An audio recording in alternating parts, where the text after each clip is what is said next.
D का मतलब तो बच्चे बच्चे को पता है कि डिवीजन होता है। एम का मतलब मल्टीप्लाई से है। ए का मतलब एडिशन यानी जोड़, और एस का मतलब सब्सट्रैक्शन यानी घटाव।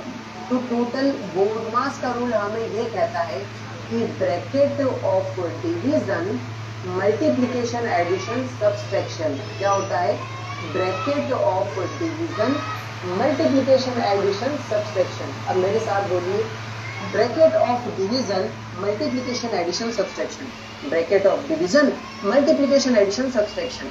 तो आपको इस तरीके से बार बार बोलना है और बोरमास रूल को पूरे अच्छे तरीके से याद रखना है। यानी ये नियम ही हमें बताएगा कि सबसे पहले हमें किसी भी सवाल में ब्रैकेट को सॉल्व करना है। उसके अंदर कुछ भी हो सकता है, ब्रैकेट में जोड़ भी हो सकता है, घटाव भी हो सकता है, गुणा भी, भाग भी।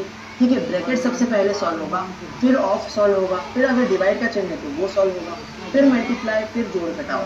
ठीक है, फिर एडिशन सब्सट्रैक्शन लास्ट में किया जाता है। तो चलिए इसका सबसे पहला सवाल हम सॉल्व करते हैं। एक सिंपल सा सवाल लेते हैं और बोरमास नियम को उससे सॉल्व करके देखते हैं। दोस्तों यहाँ पर हमारे पास एक सवाल है जिसको हम बोरमास नियम से सॉल्व करेंगे।